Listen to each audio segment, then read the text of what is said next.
यह कहानी जीवन के गहरे सच को सजीव रूप से दर्शाती है। ये कहानी आपके दिल को छू लेगी। एक समय की बात है। एक राजा का एक विशाल फलों का बगीचा था। उसमें तरह तरह के फल होते थे और उस बगीचे की देखरेख करता था एक किसान। हर दिन वह किसान बगीचे से ताजे फल चुनकर राजा के महल में ले जाता था। एक दिन किसान ने देखा कि नारियल, अमरूद, बेर और अंगूर सब पककर तैयार हो रहे थे। वह सोचने लगा, आज कौन सा फल राजा को अर्पित करूं? आखिरकार उसने निर्णय लिया कि अंगूर ही ले जाएगा, क्योंकि वे सबसे अच्छे और तैयार लग रहे थे। जब किसान महल पहुंचा तो देखा राजा किसी और ख्याल में खोए हुए थे। वे नाराज भी लग रहे थे। किसान ने आदरपूर्वक रसीले अंगूरों की टोकरी राजा के सामने रख दी और दूर बैठ गया।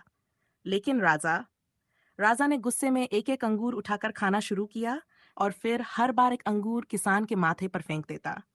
हर बार जब अंगूर किसान के माथे पर लगता, वह मुस्कुराते हुए कहता, ईश्वर बड़ा दयालु है। ये सुनकर राजा और जोर से अंगूर फेंकता। लेकिन किसान किसान फिर भी यही कहता, ईश्वर बड़ा दयालु है। कुछ देर बाद राजा ने खुद को संभाला। उसे अपने व्यवहार पर शर्म आई। उसने किसान से पूछा, मैं तुम्हें बार बार अंगूर मार रहा हूं और वे तुम्हें चोट पहुंचा रहे हैं। फिर भी तुम ये क्यों कहते हो कि ईश्वर बड़ा दयालु है? किसान ने नम्रता से जवाब दिया, महाराज, बागान में आज नारियल, अमरूद और बेर भी तैयार थे। मैं उन्हें भी ला सकता था, लेकिन मुझे लगा कि आज आपके लिए अंगूर ही लाऊं। सोचिए, अगर मैं नारियल या अमरूद लेकर आता तो आज मेरा क्या हाल होता। इसीलिए मैं कहता हूं कि ईश्वर बड़ा दयालु है। ठीक इसी तरह ईश्वर हमारी बड़ी से बड़ी मुसीबतों को हल्का कर देता है, लेकिन हम कभी उसकी नेमतों को नहीं देखते। उल्टा उसे ही दोष देते हैं।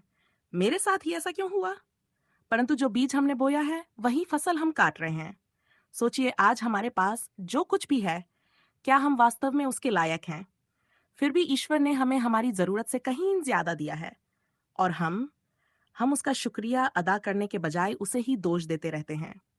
लेकिन वह तो हमारा पिता है, हमारी माता है, कभी बुरा नहीं मानता। उसकी दया और कृपा कभी खत्म नहीं होती। अगर एक बार उसकी नेमतों को देख लें तो पूरी जिंदगी भी कम पड़ जाएगी उसे धन्यवाद देने के लिए। इसलिए हमेशा याद रखें, ईश्वर बड़ा दयालु है।